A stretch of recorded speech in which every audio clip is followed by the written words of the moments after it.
اللہ کے مبارک نام سے جو بڑا مہربان بہت زیادہ رحم کرنے والا ہے۔ ما کان للمشرکین یعمروا مساجد اللہ شاہدین علی انفسہم بالکفر۔ کسی مشرک کا یہ کام نہیں ہے، اس کو یہ زیب نہیں دیتا، اس کو جچتا نہیں ہے، یہ اس کا کام ہے ہی نہیں ہے کہ وہ اللہ کی مسجدوں کو آباد کرے اس حالت میں کہ اس کا اپنا کردار کفر پر شہادت دے رہا ہو، وہ خود کافر ہو، کافروں والی حرکتیں کر رہا ہو، مشرکوں والی حرکتیں کر رہا ہو، اور پھر وہ اللہ کی مسجدیں آباد کرنے کی کہانیاں بھی سناتا ہو، یہ چیز اس کے لیے زیب نہیں دیتی۔ ما کان للمشرکین، یہ ان کا کام ہی نہیں ہے۔ اولئک حبطت اعمالہم، یہ مشرک اور کافر لوگ جو ہیں اللہ تعالیٰ نے ان کی زندگی کے سارے اعمال ضائع کر دیے ہیں۔ اگر کہیں جسے کو دنیا داری میں یہ اچھا عمل بھی سمجھتے تھے، اس عمل کو بھی کائنات کے مالک نے حبطت اعمالہم ختم کر دیا، اس کا وجود ہی ختم کر دیا ہے۔ اللہ کے ہاں اس کی کوئی قیمت نہیں ہے۔ وفی النار ہم خالدون، اگر یہ مشرک ہو کر مرے یا کفر کی حالت میں مرے تو پھر جہنم میں آگ میں ہمیشہ ہمیشہ جلتے رہیں گے، کوئی کسی بھی صورت میں وہاں سے نکلنے کی کوئی شکل پیدا نہیں ہوگی۔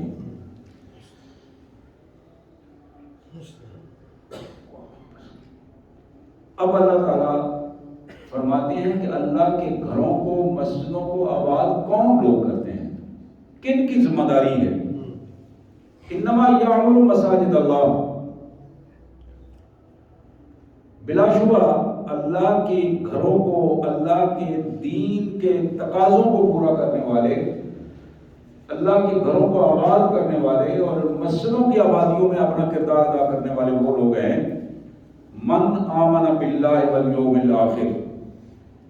ان کی پہلی صفت یہ ہے کہ وہ اللہ پر اور یوم آخرت پر غیر متزلزل ایمان رکھتے ہیں۔ ایک ہے ایمان، زبان سے بات کہنا، غیر متزلزل ایمان، دنیا کی کوئی قوت ان کے پاؤں میں تزلزل نہیں لا سکتی، ان کو ہلا نہیں سکتی، اپنے ایمان کے مقابلے میں کوئی چیز ان کی نہیں ہے۔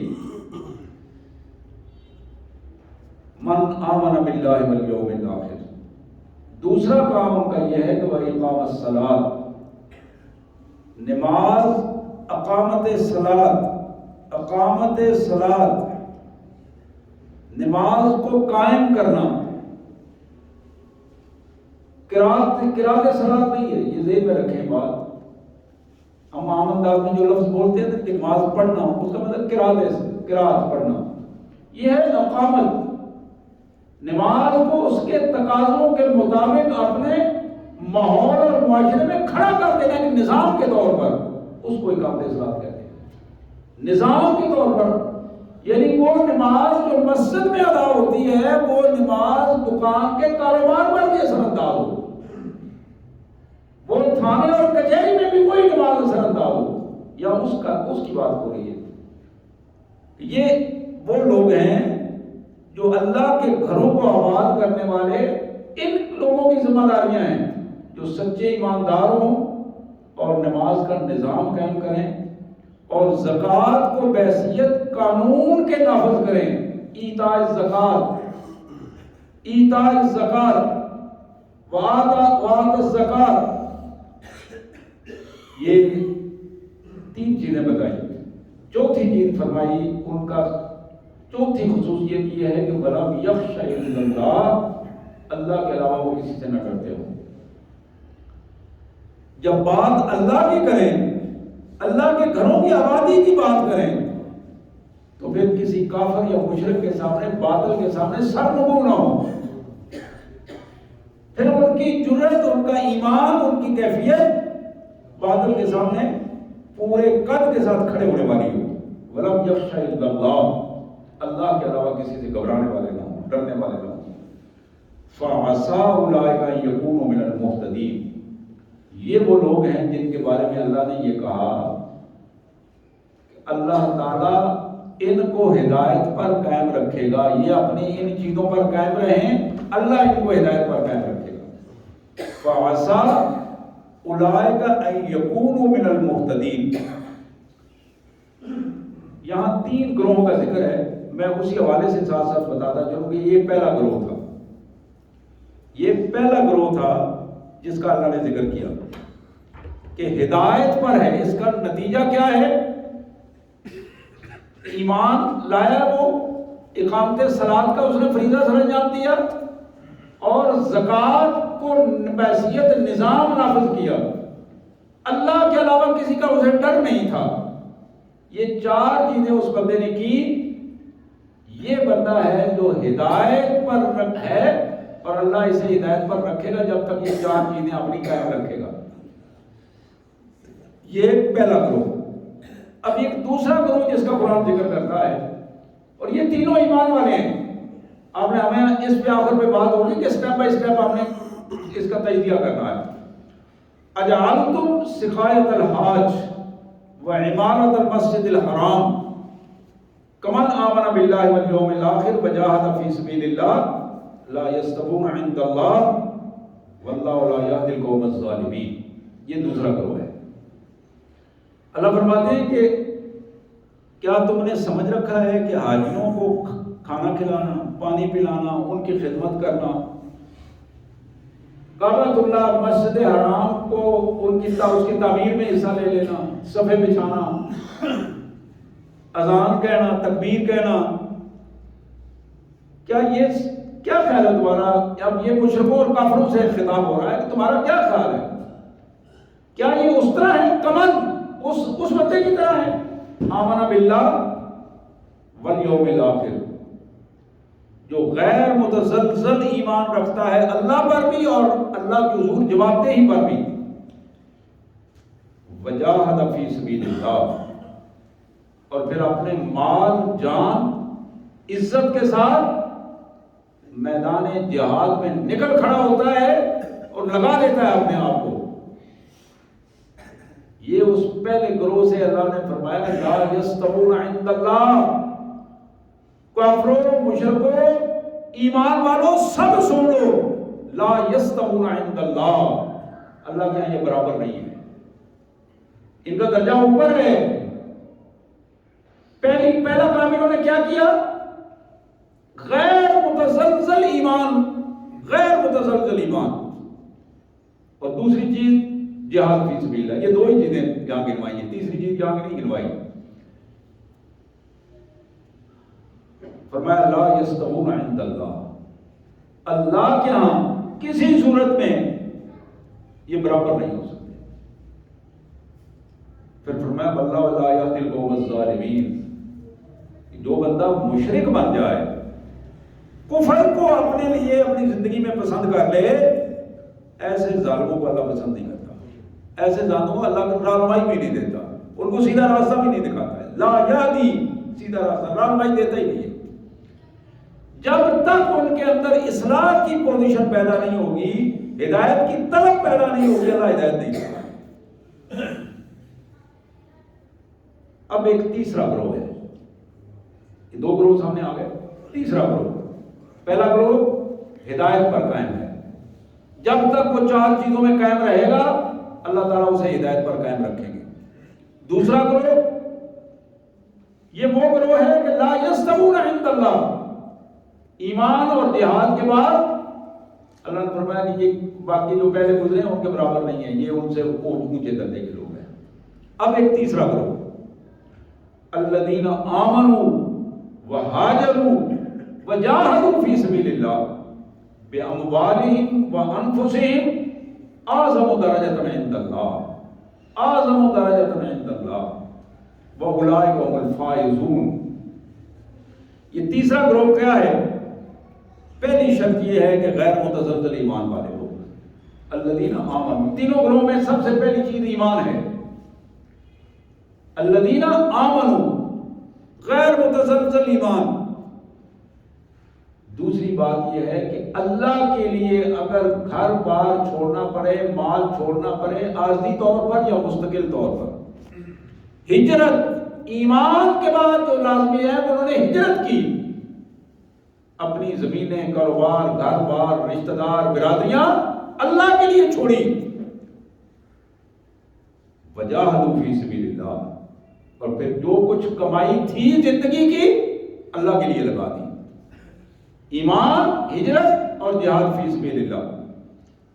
جہاد فی سبیل اللہ کس کے ساتھ ہے؟ بِأَمْوَالِهِمْ وَأَنفُسِهِمْ، مالوں کو بھی لگایا اور اپنے آپ کو بھی لگا دیا، جان کو بھی قربان کر دیا، عزتوں کو قربان کر دیا. اعظم درجۃ عند اللہ، اللہ کے ہاں یہ بہت بڑے مرتبے پر. اعظم، اللہ جس کو اعظم کہہ رہا ہے، اللہ جس کو ایک اللہ نے فرمایا کامیاب ہے، یہ بہت اوپر کی بات ہے.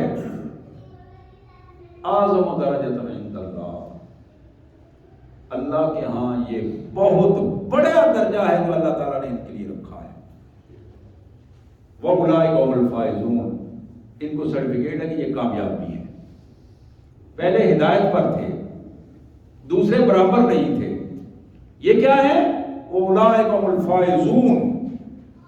ان کی خصوصیات تین ہیں: ایمان، ہجرت اور جہاد فی سبیل اللہ. یہ تین اصول ہیں دین اسلام کے، بنیادی اصول ہیں تین، آدم علیہ السلام سے لے کر محمد رسول اللہ تک، اور ہماری اس امت میں بھی یہی اصول رہا ہے: ایمان، ہجرت اور جہاد فی سبیل اللہ. اب یہ جو تیسرے لوگ ہیں جو کامیاب ہیں، ان کو اللہ تبارک و تعالیٰ نے 5 انعامات گنوائے ہیں ان کے لیے. 5 انعامات. پہلا، یبشرہم ربہم برحمت منہ، یہ پہلی چیز، اللہ کی طرف سے ان کے لیے خوشخبری ہے کہ اللہ کی رحمت ان کے ساتھ ہے. برحمت منہ، اللہ کی رحمت ان کے ساتھ ہے. دوسرا انعام کیا ہے؟ ورضوان، اللہ کی خوشنودی، اللہ ان سے خوش ہے. اللہ کی رحمت بھی ہے اور پھر اللہ ہر لمحے ان سے خوش ہے. انہوں نے کمال کر دی ہے، اللہ کا بندہ ہونے کا ثبوت دے دیا ہے، اپنے آپ کو پیش کر دیا ہے، اپنے مالوں جانوں سمیت پیش کر دیا ہے. اور تیسرا انعام کیا ہے؟ وَجَنَّاتٍ لَهُمْ فِيهَا نَعِيمٌ مُقِيمٌ، ایسے باغات جن کے اندر اونچے محلات اور نعمتوں بھرے، ہر وقت جو وہ نعمت چاہے وہ حاضر. نعیم مقیم، نعیم مقیم کا مطلب ہے ہر وقت حاضر، ہر وقت جو ذہن میں آئے وہ بھی، جو مانگے وہ بھی. وَلَكُمْ فِيهَا مَا تَشْتَهِي أَنفُسُكُمْ وَلَكُمْ فِيهَا مَا تَدَّعُونَ، جو تمہارا ان کا دل دماغ چاہے گا. ذہن میں بات آئے گی کہ بھی ایسے بھی ہونا چاہیے، وہ بھی سامنے آ جائے، وہ بھی حاضر. اور جو مانگیں گے وہ بھی حاضر، جو منہ سے نکلے گا وہ بھی حاضر، جو ذہن میں آئے گا وہ بھی حاضر.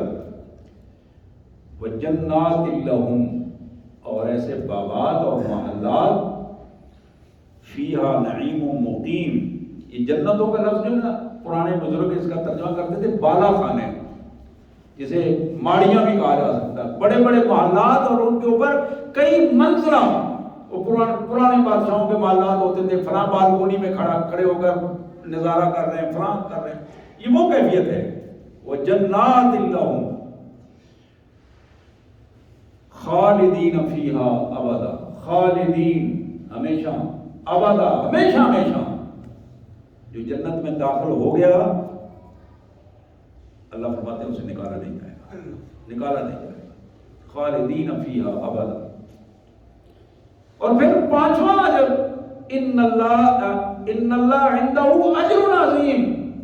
یہ 4 تو پہلے گنوا دیا. اللہ فرماتے ہیں کہ اس کے علاوہ بھی اللہ نے بڑے بڑے اجر رکھے ہیں ان کے لیے، جس کا آج تصور بھی نہیں کر سکتے. وہ کچھ نہیں ملے گا. نستغفر اللہ ونتوب الیہ. میرے انتہائی واجب الاحترام بھائیوں، عفت ماں بہنوں، یہ آیات تھی 10ویں پارے میں سورہ توبہ کی آیات، آیت نمبر 17 سے 23 تک، جن کا متن اور ترجمہ میں نے اپنے کا مفہوم اپنے انداز میں آپ کے سامنے رکھا. تو میں عرض کر رہا تھا کہ 3 گروہ، قرآن ان 3 گروہوں کو ہمارے سامنے پیش کرتا ہے اور پھر وہ آئینہ دکھاتا ہے کہ تم کس گروہ کے ساتھ کھڑے ہو، تمہارا تعلق کس گروہ سے ہے. یہی مشکل مرحلہ ہے. ہمیں اپنے آپ کو کہاں ہم فٹ کرتے ہیں اپنے آپ کو. اور میرے پیارے بھائیوں،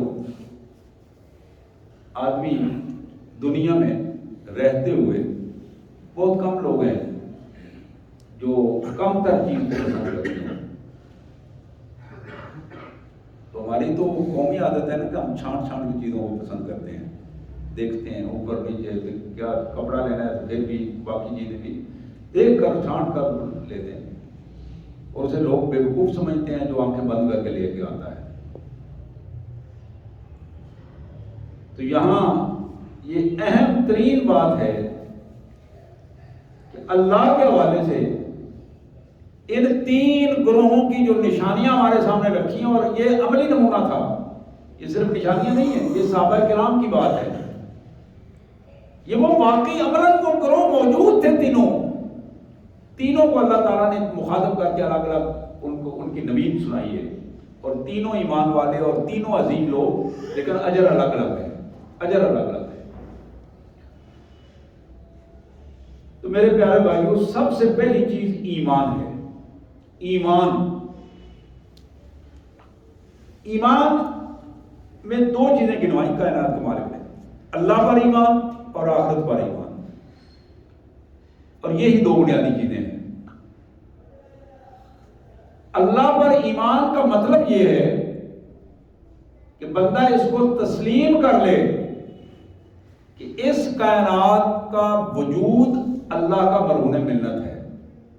جب تک وہ چاہے گا تب تک یہ کائنات چلے گی، جب وہ اس کا حکم ہوگا یہ کائنات اسی لمحے ختم ہو جائے گی. ہم یہاں رہ کر ایمان کا دعویٰ کرنے کے باوجود خود فریبی کا شکار ہے. خود فریبی کیا ہوتی ہے؟ اپنے آپ کو دھوکہ دینے والی بات. آدمی خود اپنے کو دھوکہ دے رہا ہوتا ہے. اور اس کی مثال وہی ہے کہ جس طرح ایک جانور دوسرے بڑے جانور کو جو اس کا شکار کرنے کے لیے آ رہا ہو، اس کو دیکھ کر سمٹ جائے اور آنکھیں بند کر لے، اور کوئی مزاحمت نہ کرے، وہاں سے بھاگنے کی کوشش نہ کرے، اپنا دفاع نہ کرے. اسی طرح بندے کو معلوم ہو کہ میری جو زندگی گزر رہی ہے اس کا نتائج کیا ہے. خود فریبی کا شکار ہے ہم. ہمارے سامنے ہمارے گھروں میں بیمار ہوتے ہیں، ہائے ہائے کر رہے ہوتے ہیں، اذیت کی کیفیت میں ہوتے ہیں، ہڈی ٹوٹ چکی ہے، دل کا مریض ہے، پھیپھڑوں کا مریض ہے، سانس نہیں لیا جا رہا، اذیت ناک کیفیت ہے. ہم دیکھ رہے ہیں، نظر کمزور ہو گئی ہے، دیکھا نہیں جا رہا، ہاتھ کا پاؤں کام نہیں کر رہے، چلا نہیں جا رہا. یہ اذیت ناک کیفیت ہے. اور اس طرح کی بے شمار چیزیں ہم اپنے آنکھوں سے دیکھتے ہیں، اور ایک نہیں سینکڑوں افراد کو ہم نے اپنے سامنے دفن ہوتے دیکھا ہے، خود دفنایا ہے، قبروں میں اتارا ہے، جنازے پڑے ہیں. یہ سب کچھ ہمارے سامنے ہے، لیکن ہم خود فریبی کا شکار ہیں. ہمیں یقین ہے کہ ہمیں مرنا ہے، لیکن یقین آ نہیں رہا. ذہن میں ہے، یقین نہیں آ رہا. یہ سمجھتے ہیں کہ بس ہم ہیں، آنا والا غیری، جہاں میں ہوں وہاں کوئی نہیں ہے. یہ وہ خود فریبی ہے جو انسان کو مسلسل ذلت اور رسوائی کے گڑھے میں گرا رہی ہے. اور یہ ایمان کی تباہی کا سب سے بڑا کام حرکت جو ہے وہ خود فریبی کی ہے کہ انسان جان بوجھ کر، دھوکہ سامنے ہے، پتہ ہے کہ میں گر رہا ہوں، اس کے باوجود اس راستے پہ چلا جا رہا. تو یہ پہلی چیز غیر متزلزل ایمان اللہ کے بارے میں، اس اللہ کے بارے میں جو کائنات کا مالک ہے. اللہ نے فرمایا کہ میرے رسول نے بتاؤ کہ ان الامر کلہ للہ، حکم سارا کا سارا، نتیجہ سارا کا سارا صرف اللہ کی قدرت میں ہے. اللہ کے علاوہ کوئی بھی کسی بھی حوالے سے ذرہ برابر کسی اختیار کا عامل نہیں ہے، سوائے اس کے جس کو اللہ جو اختیار عطا فرما دے. اب یہ ایک خود فریبی ہے کہ میں یہ کام کر سکتا ہوں، میں نے یہ کام نہ کیا تو کام نہیں ہوگا،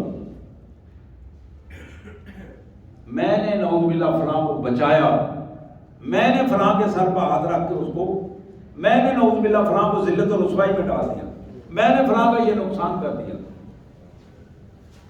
نہیں بھائی، تم نے نقصان نہیں کیا، تم نے اپنی ماتھے پر کلنک کا ٹیکا لگوایا ہے، تم نے نشانی لگوائی ہے کہ یہ بندہ ذلت و رسوائی بانٹنے والا ہے، حالانکہ وہ بانٹ نہیں سکتا، لیکن بد نیتی کی وجہ سے اس کے چہرے پر وہ نشان لگ گیا ہے۔ عملاً اس نے جو کیا وہ اپنے آپ کو رسوائی میں ڈال دیا۔ تو میں عرض کر رہا تھا کہ پہلا عمل جس پر تینوں گروہ میں زور دیا گیا وہ ایمان ہے، اور آج میری آپ کی، ہماری ماؤں بہنوں بچوں اور آنے والی نسلوں کی اور پرانی نسلوں کی بھی سب سے بڑا ہمارا پرابلم جو ہے وہ ایمان کا خالص ہونا، وہ نہیں ہو رہا۔ ہماری زندگی میں اللہ کو ترجیح نہیں بن رہی، اللہ کی جسے کہتے ہیں نا فرسٹ پریارٹی، ہر معاملے میں اللہ کو پہلی ترجیح ہے، وہ بات نہیں بن رہی، اور یہی ذلت و رسوائی کی وجہ ہے، انفرادی طور پر بھی اور قومی طور پر بھی۔ ابھی راستے میں جب بیٹھنے لگے تو میرے ساتھ حاجی قدیر صاحب تھے، تو وہ فرما رہے تھے کہ دیکھیں بڑے بڑے دیندار لوگ ہیں جن کے سکول بنے ہوئے ہیں، لیکن انہوں نے کبھی یہ سوچا تک نہیں ہے کہ جمعے والے دن 12:30 بجے تک جو وہ سکول کی چھٹی لے جاتے ہیں، یہ 11:30 بجے بھی ہو سکتی ہے، اس سے کوئی فرق نہیں پڑتا۔ تو میں انہیں بتا رہا تھا کہ اصل میں بات کیا ہے؟ بات یہ ہے کہ ہم دین کو دین نہیں سمجھتے، ہم سمجھتے ہیں کہ دین مسجد تک ہے، اسکول میں تو مجھے اپنا نظام چلانا ہے، اس لیے وہ دین نہیں ہے۔ حالانکہ اسلام یہ کہتا ہے کہ وہ دین ہے تو تم کام کر رہے ہو، جو تم دکان کھول کے بیٹھے ہو وہ دین ہے، وہ جو تم تھانے کچہری میں بیٹھے ہو وہ دین ہے، پارلیمنٹ میں بیٹھے ہو وہ دین ہے۔ دین کے اصولوں کے مطابق، اللہ کی مرضی کے مطابق اسے ڈال دو گے تو اجر ملے گا، اللہ کی مرضی کے مطابق نہیں ڈالو گے تو پھر ذلت و رسوائی کا شکار ہو جاؤ گے۔ تو حقیقت یہ ہے کہ ہم یہ سمجھتے ہیں کہ جو چیز میری مرضی ہے وہ دین نہیں ہے، میں تو دنیا داری کا کام کر رہا ہوں، یہ تو میرا کام ہے، یہ تو میری پائی بیٹی ہے، میری زمینداری کا مسئلہ ہے، یہ میری دکانداری کا مسئلہ ہے، یہ میری نوکری کا مسئلہ ہے۔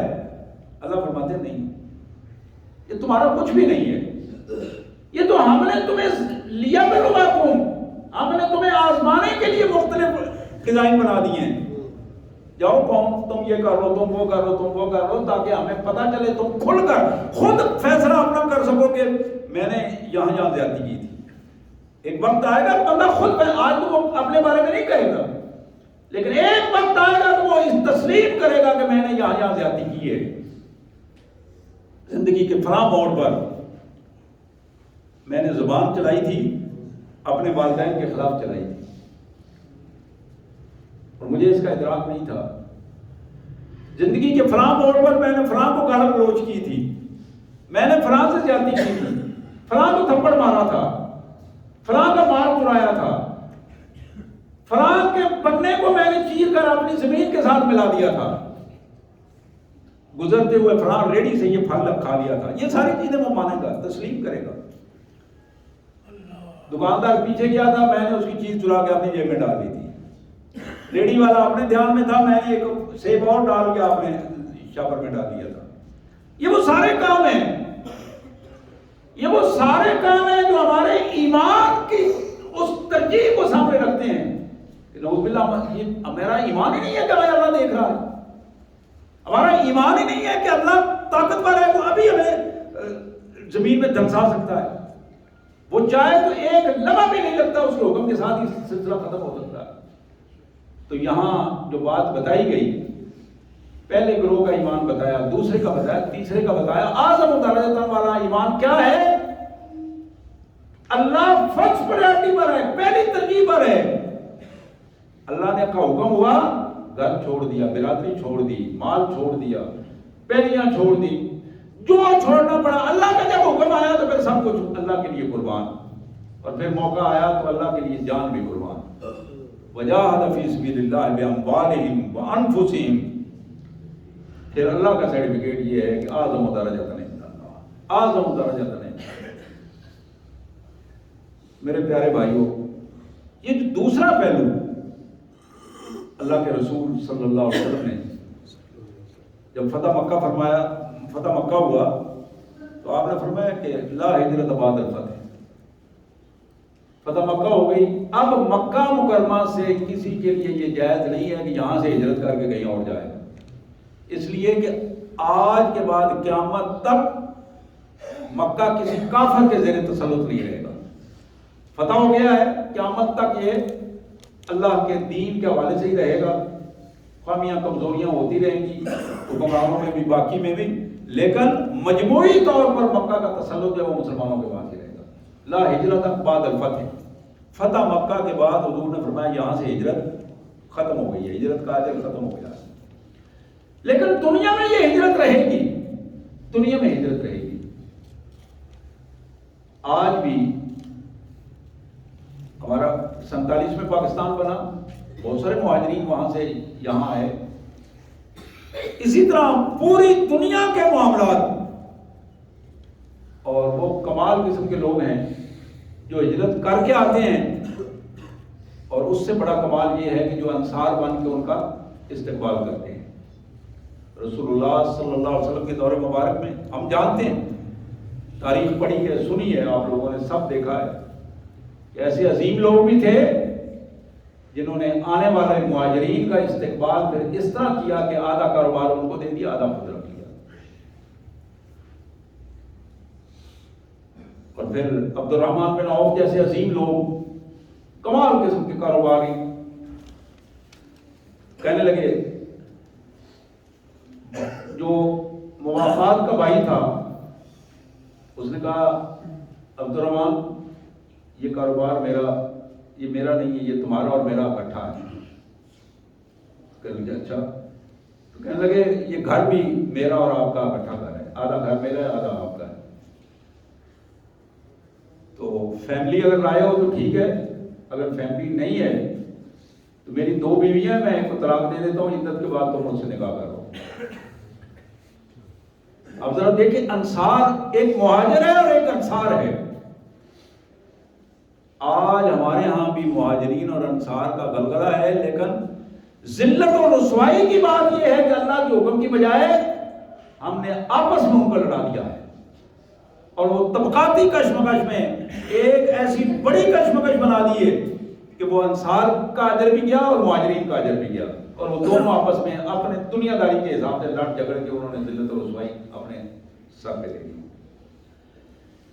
تو میں عرض کر رہا تھا، ہجرت آج بھی اگر 1 گھنٹے کے لیے اگر آپ جگہ چھوڑ دیتے ہیں اس نیت کے ساتھ کہ میں اللہ کی رضا کے لیے اپنا گاؤں چھوڑ رہا ہوں، فلاں جگہ پہ جا رہا ہوں، 2 دن کے لیے جا رہا ہوں، 3 دن کے لیے جا رہا ہوں، نکل رہا ہوں، اللہ کی رضا کے لیے نکل رہا ہوں، اللہ کے دین کے لیے نکل رہا ہوں، ہجرت کی نیت کے ساتھ اگر آپ نکلیں گے تو اللہ تعالیٰ اس کا اجر بھی آپ کو عطا فرمائے گا.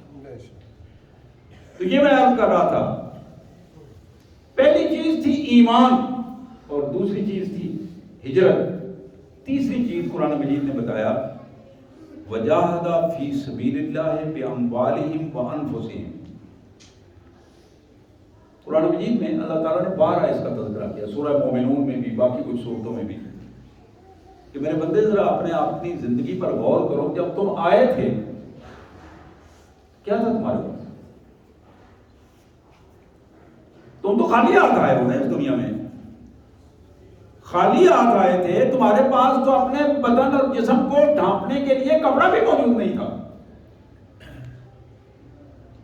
یہ ہمارا بندوبست تھا کہ ہم نے تمہارے آنے سے پہلے کچھ لوگوں کو ذمہ داریوں پہ لگا دیا کہ ایک مہمان آ رہا ہے اس دنیا میں، اس کے لیے تم بندوبست کرو، اور یہ سارا سلسلہ خود بخود کو سارا سلسلہ ہو گیا. اور اس ماں جس کے بدن سے تم پیدا ہوئے، اس اس کی وجہ سے تمہاری یہ رشتہ داریاں اور تمہارے تعلق داریاں اور وہ سارا ایک فیملی وجود میں آ گئی. حالانکہ تمہاری پیدائش سے پہلے تمہارا تذکرہ ہی نہیں تھا. اب اس دنیا سے جب تم جاؤ گے کیسے جاؤ گے؟ کیا اس کفن کے ساتھ جاؤ گے کہ جس کی جیبیں بھر کے لے کے جاؤ گے؟ صدیق اکبر رضی اللہ تعالیٰ عنہ بیٹی کو بلاتے ہیں, پوچھتے ہیں اما عائشہ صدیقہ سلام اللہ علیہ کہ بیٹا رسول اللہ صلی اللہ علیہ وسلم کو کفن کتنے کپڑوں میں دیا گیا؟ بیٹی نے بتایا کہ ابا جی 3 کپڑوں میں کفن دیا گیا. کہا اچھا دیکھو ممکن ہے میں محسوس کر رہا ہوں کہ میرا ٹائم تھوڑا ہے, تو جب میری جان نکل جائے تو بیٹا جلدی سے مجھے اس غسل دلوا کے انہی کپڑوں کو پہنانا ہے, انہی کپڑوں کو پہنانا ہے. اگر میں اللہ کے ہاں معافی کے قابل ہوا تو یہ کپڑے مجھے نہیں روک سکیں گے, لیکن اگر اللہ کے ہاں مجھے معافی نہ مل سکی تو پھر نیا کفن بھی میرے لیے مصیبت بن جائے گا. تو میرے پیارے بھائیوں, آنے والا خالی ہاتھ آیا, جانے والا خالی ہاتھ جا رہا ہے. اب تو درمیان میں وقت گزرا ہے, وہ تو آزمائش کا وقت تھا, وہ تو آزمائش کا وقت تھا, ادھارا وقت تھا, ٹمپریری تھا, عارضی وقت دیا گیا. بھائی اتنے دیر تم یہاں ٹھہرو اور پھر دیکھو ان حالات میں تم نے یہ کچھ کرنا ہے, اس کی خلاف ورزی نہیں کرنی. اگر ایسے کرو گے, ہماری حکم کے مطابق کام کرو گے, پاس ہو جاؤ گے, کامیاب ہو جاؤ گے, جنت ملے گی. لیکن نہیں کرو گے تو پھر ذلت و رسوائی مقدر میں ہوگی.